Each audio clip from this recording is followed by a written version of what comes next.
The issue in this video that I want to talk about today is estrangement. Estrangement from your adult children. So children who are now grown up are making decisions. A lot more common right now that they do not want contact with their parents. Those of you that know me, you know that I'm a therapist. And what I see online are people blaming therapists. So I want to talk about the aspects of, both sides of the coin on this. The first thing I want to say is, personally, I have never, ever recommended that any of my clients go no contact. I believe that's unethical for a therapist to make that suggestion or to lead a client in that direction. The reason I feel so strongly about it is because I myself made a choice to go no contact with my parents, and that was 1997, I think, maybe 96. A lot led up to that decision, and it was excruciating to make that decision. I would never want anyone to go through that level of isolation. So this isn't about my story. I'll do another video another time to tell you about my personal story, but I really want to help, I guess, the older generation. I want to help you understand what's happened, why it's happened, and what you can do about it. So if you fit in that category, or you know somebody who is currently dealing with a lot of stress in their relationships with their adult child, feel free to share this video. So there's two concepts that are really important to understand more about, the dynamics here. So the first concept is something I call the shame, blame, flip. What is a shame, blame, flip? It is when someone who does not have the internal resources to handle something so deep and painful that we call shame, someone who doesn't have the internal resources to handle that, what they're going to do is they're going to take, let's say there's some inciting event, conversation, or something someone did, or the way they looked at you, or whatever it is, you're going to take that as it comes towards you. It's too much to take, so it gets flipped out, just flipped out onto the other person. And now they're the problem. We're going to blame them for whatever it is. The shame, blame, flip is just like a survival mechanism.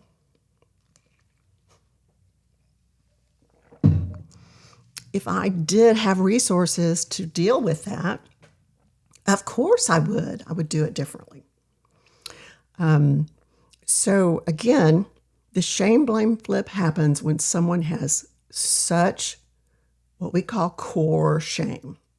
Their inside, deep down level of shame is so big that it's intolerable. And if anything in their world happens that taps into that, instead of making an appropriate response, which is, questioning what just happened? What did I do? Why is that person, being curious about what happened or the interaction? Instead of an appropriate response, there's a reaction, right? So whatever happened went in, and I'm going to push it right back out.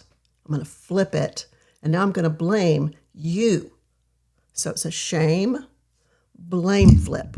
I keep hitting my microphone. So anyway, that's the first thing it's important to understand as we're talking about this concept of estrangement. The second thing to understand, there's in the psychiatric psychologist community, there are a lot of people, clinicians, who believe A narcissist is not worth my time. If you're in a relationship and that person's a narcissist, get out right away, etc. I don't follow that camp because I actually have treated a couple. I mean, we're talking out of a long practice, a couple of narcissists. The reason for that is they don't come to therapy. They're doing shame, blame, flip everywhere. So a narcissist actually is a person who has been severely wounded, and they have shame out the wazoo. They have so much shame, they cannot tolerate that level of shame. It'll show up one of two ways. They will either be the overt narcissist with, look how great I am, I have all this money, and look what I can do, and I'm the best, and you just give me 5 minutes, and I'm going to quickly tell you how great I am, blah, blah, blah, blah, blah. So the overt narcissist, most of us are familiar with, and when we're around them in a group or we get to know someone and we like, that's not genuine confidence, that's narcissist, right? It's a little more obvious. But there's another kind, and that's the covert narcissist. And a covert narcissist is someone who actually, they get their needs met by always being a victim. I mean, now think about that. So, we all need love. We all need attention, whatever. A covert narcissist has learned along the way that if they are self-deprecating, they just don't take care of themselves, they denigrate themselves, they're just basically helpless little victims. Some people who are overly compassionate, some partners, male or female, are actually going to be attracted to that and want to help, save, resuscitate whatever that person, until they figure out that's not possible, because that is a covert narcissist. So we're talking about people that absolutely are never going to change until they decide it doesn't work anymore for them. So what'll happen a lot as a therapist, now I'm basically retired. I'm going to absolutely be retired in December, at least for a while. But someone who is going to come to therapy and they're a narcissist, they are going to show up because they're so tired of being the asshole everywhere in their life. And it does get to be a burden. So once somebody makes a decision, I don't understand what, no relationships. They can have whatever great short-term relationships, but they don't have anything long-term. And so eventually that, if someone gets older, that doesn't work anymore. Not in every case, but if you're going to see a narcissist that actually gets treatment, it's going to be because a relationship that mattered to them is not working. So now we're going to go back to estrangement. So I propose that when a child breaks contact with you, you have such an opportunity. That actually was a gift. You have an opportunity now to examine what it is that this person I loved so much, what is it that they needed that I couldn't or wouldn't give to them? And it's never a wouldn't, it's always a couldn't. So unfortunately, I'm saying most, but really virtually all people, when they get confronted with the child that says, that's it, I'm cutting you off, or they don't even tell you, they just, boom, do it. There have been lots of opportunities up to that point for that adult parent to get curious about what is happening. Now, if someone, again, has such a huge core of shame, when their adult child is confronting them, and usually for the first time, because it wasn't safe to do it, when the child really was a child. But when they get confronted for the first time, it hits that core of shame, and they flip it out against their child that they love. And that is not going to foster healing that's needed in the relationship. It actually pushes that child further away. So you can see why this, I know people are blaming TikTok. I'm sure there's lots on TikTok about, finding your mental health and feeling better about life once you go no contact with your parents. But I know that for someone to make that decision and stick with that decision, okay, that means they're going against every cultural norm we have, all of the holidays that we have, and they're not going to have family. I mean, that is devastating for anyone. The only reason someone would make that choice is because they have tried to get their needs met in a healthy way, and they've been unable to do it. So back to the shame-blame flip, one of the things, like I think I said at the beginning of our video, is that therapists get blamed. And I think parents who are in shock, really, or angry, my parents I didn't do anything my parents didn't do, my parents were great, or, I did the best I could, whatever the response is.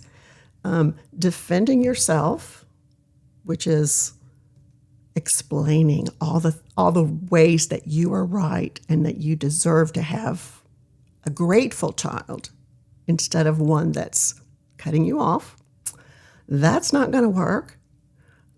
Blaming others, they have that new boyfriend, or they have that new girlfriend, or, it's the therapy that they're in, or whatever. Blaming is not going to work. And so your only option, people, is to go. Now, you don't have to have a therapist to do work that'll help you grow, but it does make it happen faster, I can tell you that. But your only hope is to build the resources you need so that you can handle that painful shame that you feel when your child is confronting you. So one thing that you might be thinking right now, well, I'll say it out loud. But Laura, everybody's going to feel insulted. You've done all this as a parent. You've raised your child. You've taken care of them. You've given them all this financial. They sure loved me when they were, wanting money from me and blah, blah, blah.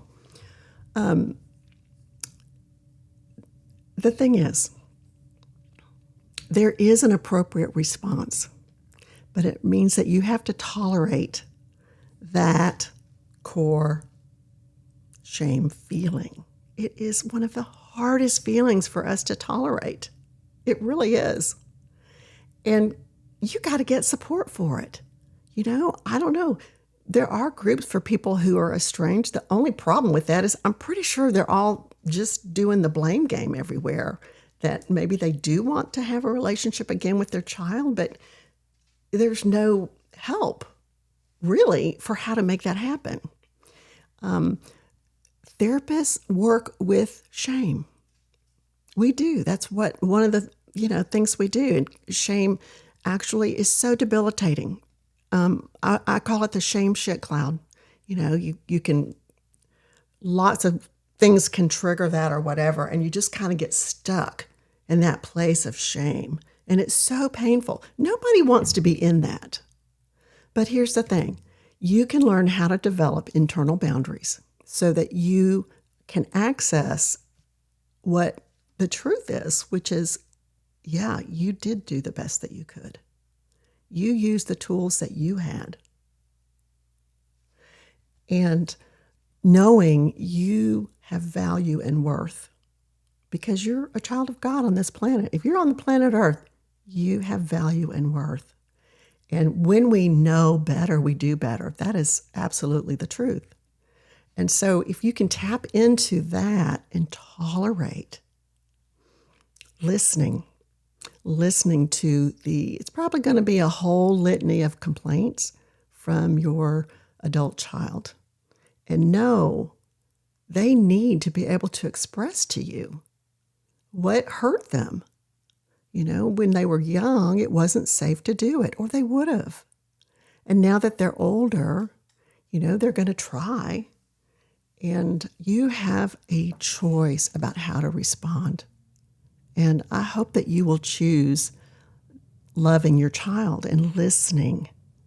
Do the work you need to do before you go into having that kind of conversation so that you can manage the shame as it comes up. But when I tell my story, I will talk about my process with my own children. I have 2 daughters. And of course, I had to go through being available, being present to hear in the ways that I caused pain. I could have defended and said, well, every parent at that generation was doing that, or, oh, get over it. You're so emotional. There are a lot of ways that we can dismiss and discount and ignore someone else's feelings. And when we do that, it is the antithesis to maintaining a close relationship. And when I read about parents that are estranged, I see a lot of parents commenting, but we were always close. And now it's blah, blah, blah. Now it's, well, yeah, you might have really felt close. And that is hard. But whatever it was, this person needed, they didn't get, or this would not be happening. Okay, now I want to say there are such things as cults out there. So if your child got sucked into some kind of Hare Krishna sort of thing, okay, that's a different story. But fighting against, resisting, being in denial when you are faced with your adult child going no contact, that is the opposite of what needs to happen. So trying to think if there's more I want to say on that subject. Yeah, I guess I want to say I'm really sorry if you are going through that right now. I know your world is really shifting.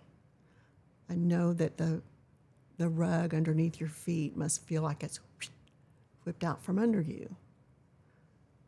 Ultimately,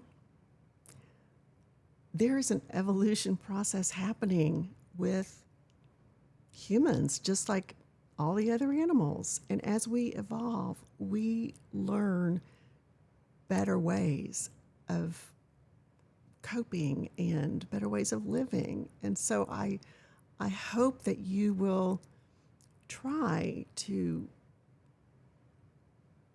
get conversations going after you've done the work you need to do to be able to hear and be present. I would personally never do that outside of a therapist's office. And yes, therapists cost money, but we're actually, the job is very difficult, and there's a lot of training that goes in. So yes, they have to make a living in order to help families. But I hope that you will make an effort to reconcile using support. And this is probably video 1 of a few videos. But anyway, it's Sunday. I hope you guys are doing okay. And I will talk with you later. Bye.